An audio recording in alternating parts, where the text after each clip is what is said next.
Domenica 17 febbraio è il Bomba Day della stazione ferroviaria di Mestre. L'evacuazione scatterà in un raggio di 250 metri per neutralizzare 2 bombe.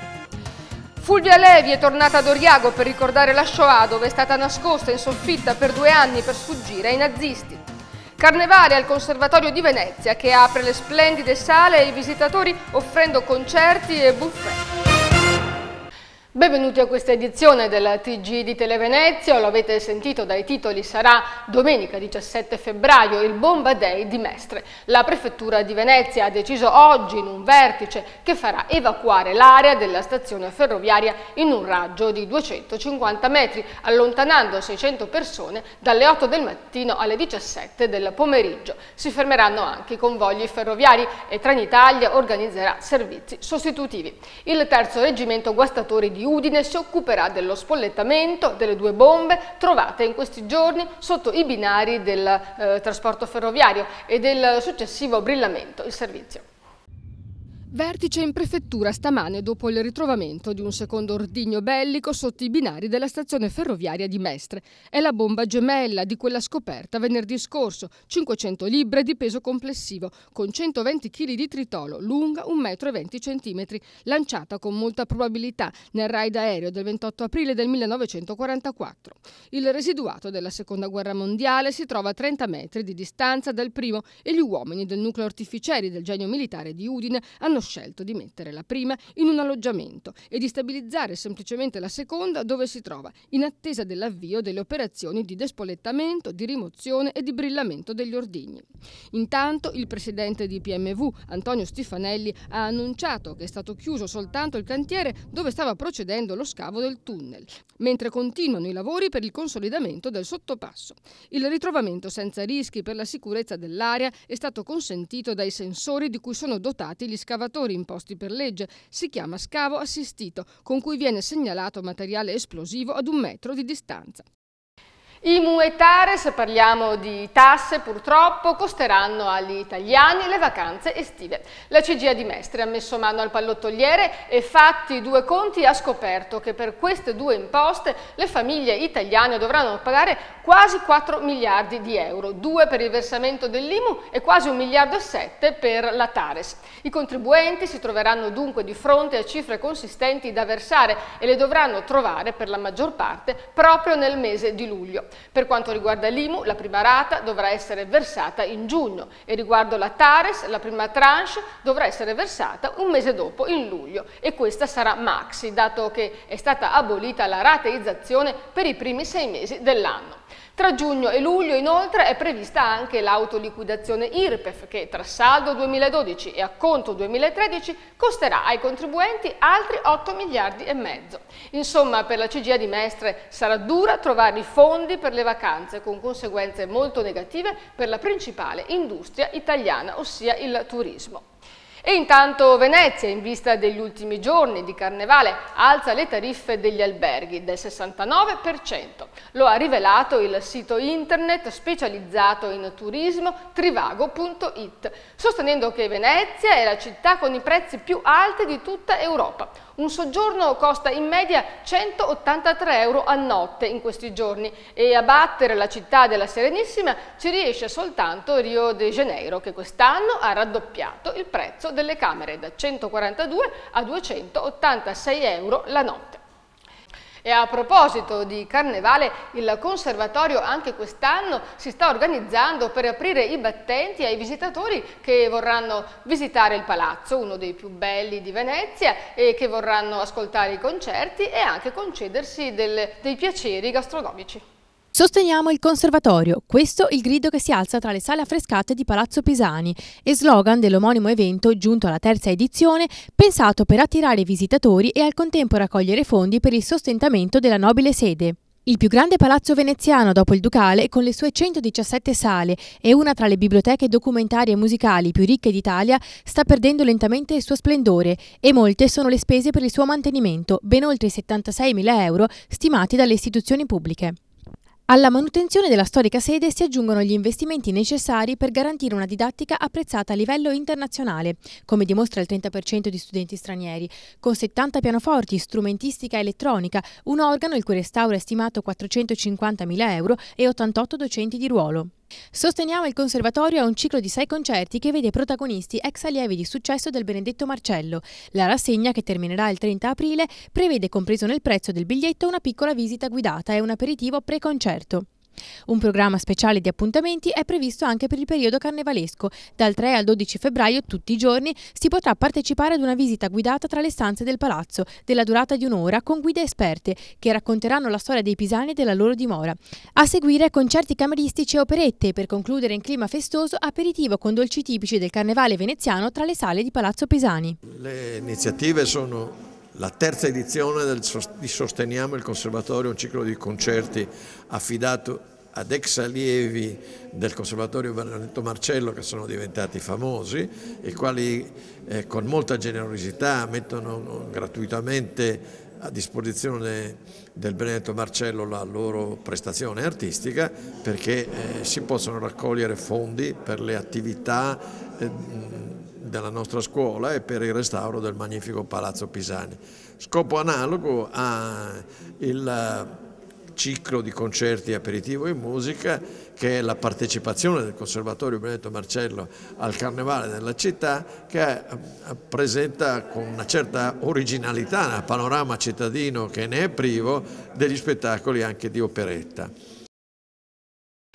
E ora i parcheggi, nuovi parcheggi per i veneziani, una bella notizia per 1200 residenti del centro storico che sono in lista d'attesa da anni per un posto macchina nei garage comunali. Ne ha parlato oggi l'assessore alla mobilità Ugo Bergamo, inaugurando un nuovo ascensore nell'autorimessa multipiano per gli abbonati.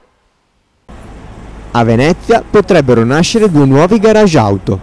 Ad annunciarlo è l'assessore alla mobilità Ugo Bergamo, che oggi ha inaugurato un nuovo ascensore riservato agli abbonati dell'autorimessa comunale di Piazzale Roma. I disagi relativi al posto macchina, che da anni gravano sui veneziani, sarebbero destinati dunque a diminuire, grazie all'istituzione di 2 importanti garage, che sorgeranno in zona Tronchetto. Io spero che quest'anno si possa avviare il nuovo intervento di 2 garage importanti al Tronchetto, che realizzerà il porto, di cui uno sarà gestito soltanto da UM per i residenti. Quindi contiamo di poter, con questo intervento che sarà realizzato entro 2 anni, esaurire la graduatoria che abbiamo e che garantisce sicuramente, se soddisfatta, pienamente le esigenze dei veneziani di mobilità.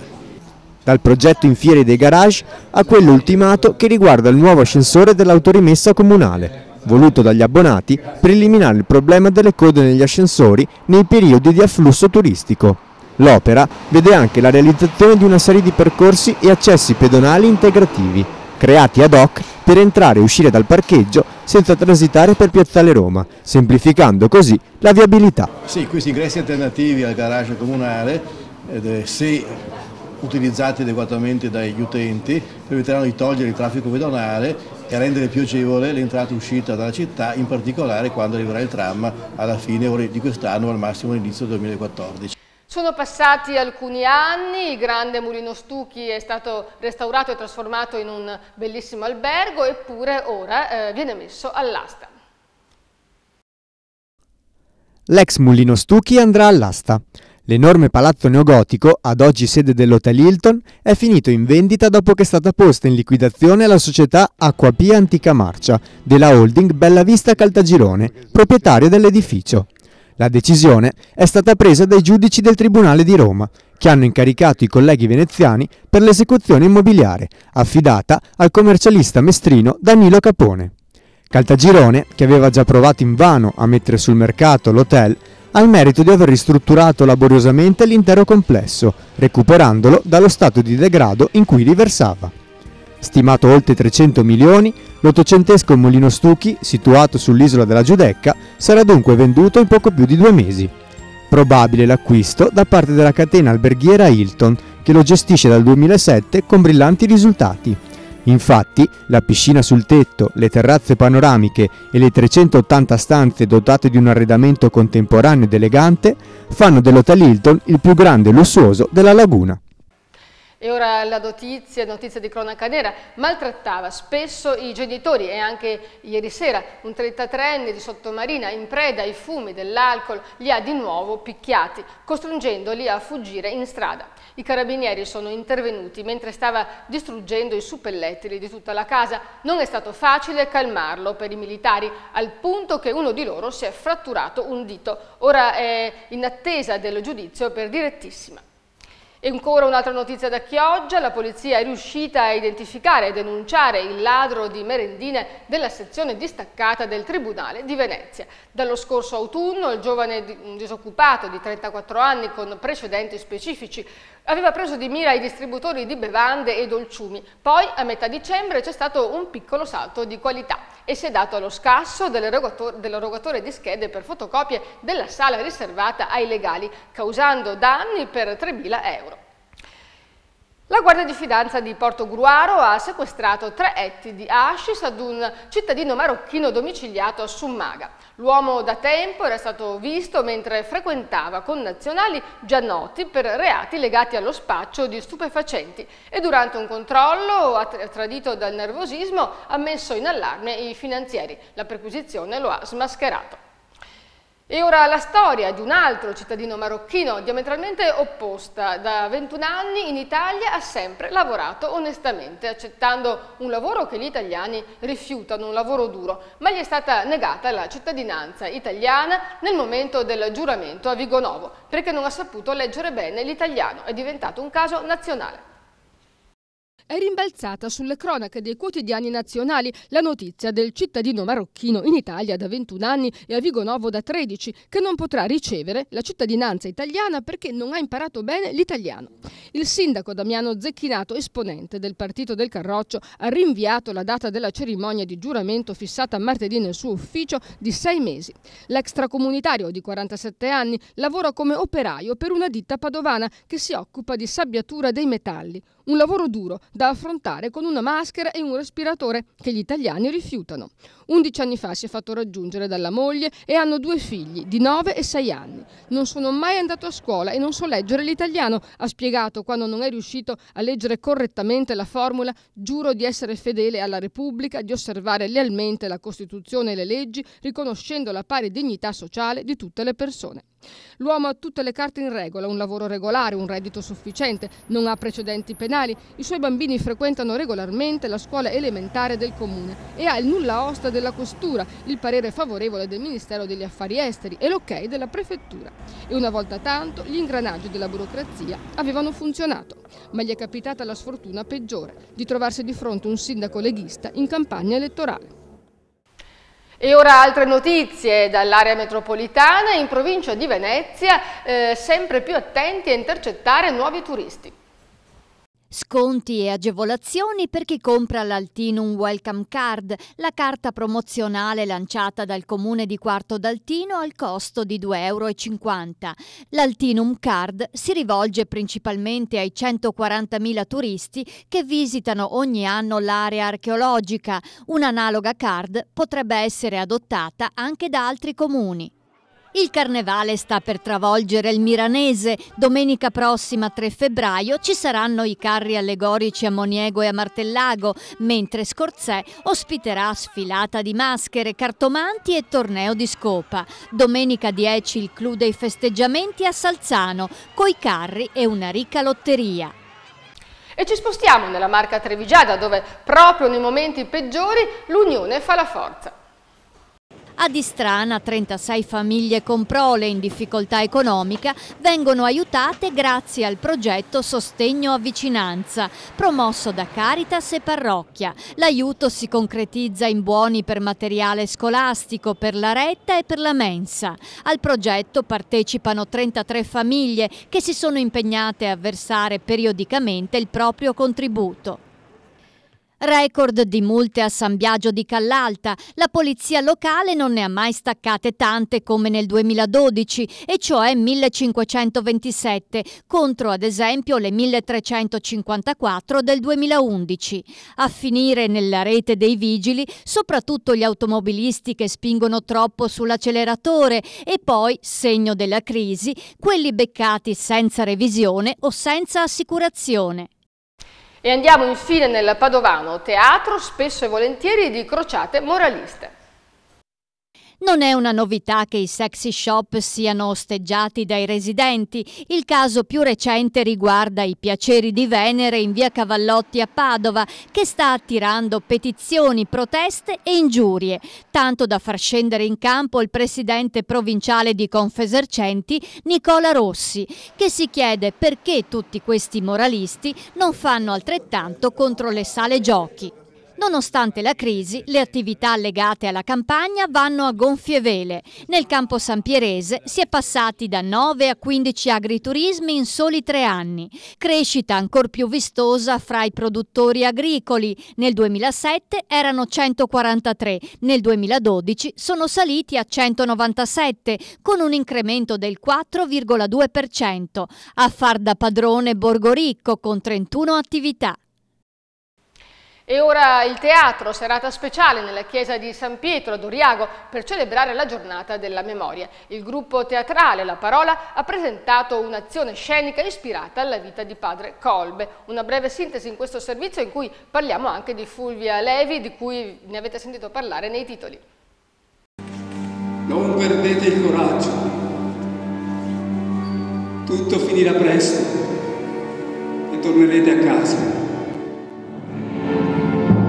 Non uno spettacolo, ma più semplicemente un'azione scenica che ripercorre la sofferenza di un moderno martire, Massimiliano Kolbe, il francescano deportato dai nazisti ad Auschwitz, dove si offrì di morire al posto di un altro prigioniero. E proprio sull'aspetto del dono incondizionato pone l'accento la pièce presentata nella chiesa di San Pietro ad Oriago, La via dell'amore di Fabio Schirru, interpretata dagli attori del gruppo teatrale La Parola.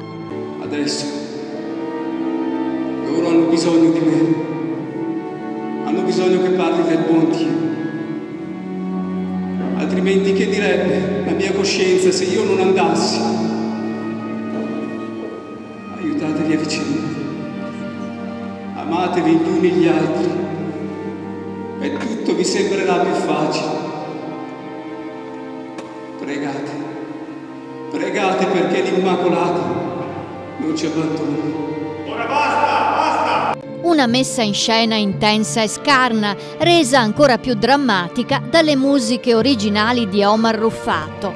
Tra i vari personaggi anche una figura simbolica come la memoria, che provvidenzialmente arriva a presentare il suo conto. Esther, Joseph, Miriam, Sara, Lia, Davide, potrai continuare.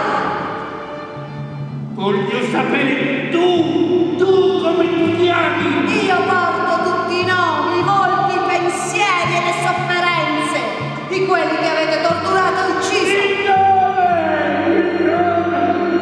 Mi chiamano memoria.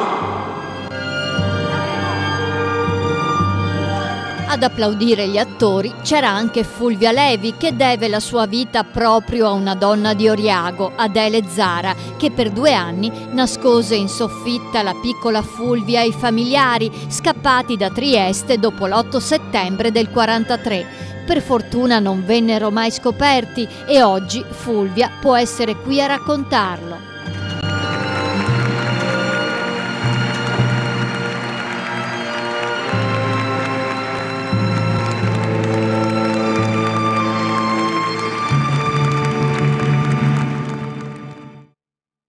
E siamo arrivati al momento del collegamento con la redazione del Gazzettino, che in queste ore è in fibrillazione, sta per chiudere il giornale.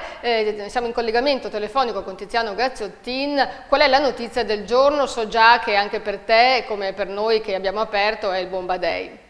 Ma stiamo lavorando a tutta su questo Bomba Day che ci sarà a Mestre domenica 17 febbraio in sostanza saranno rimossi i 2 ordigni bellici del bombardamento su Mestre del 1944, che sono stati trovati in questi giorni nel corso dei lavori di scavo per la realizzazione del tunnel del tram, ovviamente, della città di Mestre. È la notizia del giorno che i lettori troveranno domani, perché effettivamente avrà un impatto notevole sia sulla popolazione residente, perché saranno evacuate almeno 600 persone intorno alla stazione di Mestre, e sia anche perché ci saranno delle forti ricadute sia sul traffico dei treni che sul traffico delle auto.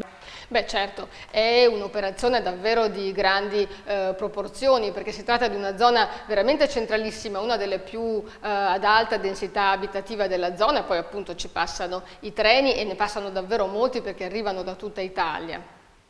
Esatto, ma poi pensiamo appunto anche all'aspetto dei treni, perché di fatto Trenitalia quel giorno, ripeto, domenica 17 febbraio, sospenderà la circolazione dalle 9:30 alle 12, ma anche il traffico sarà in qualche maniera deviato, perché ci sarà la sospensione dall'innesto della tangenziale di Mestre fino alla località carbonifera. Insomma, sarà una giornata calda, praticamente le operazioni di bonifica, come si chiamano in queste occasioni, avranno inizio alle 8 e termineranno alle 17, quindi alle 5 del pomeriggio. Sarà un giorno caldo sia per la città di Mestre ma anche per il traffico.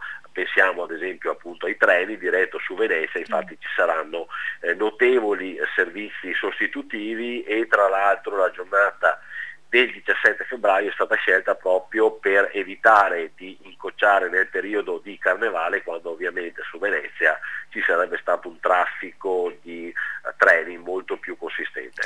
Benissimo Tiziano, grazie di questo collegamento, ci sentiremo anche nei prossimi giorni, perché abbiamo avviato appunto, lo ricordo, da ieri questa nuova collaborazione con il Gazzettino, così metteremo a confronto le nostre aperture e le aperture del quotidiano e le avremo in anteprima. E ora le previsioni del tempo per i prossimi 4 giorni.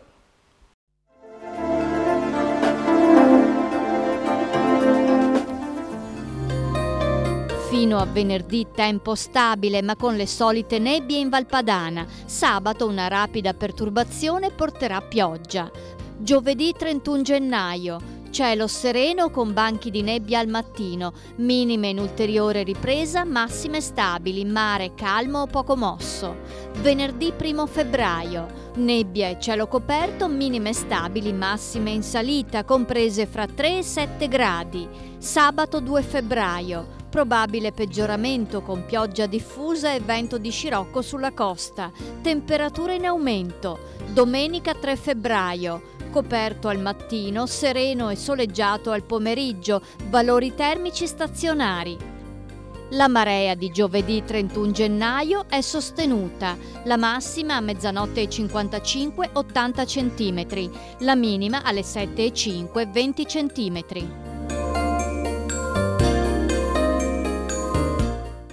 Bene, e con questo era proprio tutto, grazie per averci seguito e per averci scelti, buon proseguimento, buona serata e ricordatevi, inviateci i vostri video per le nostre controcopertine.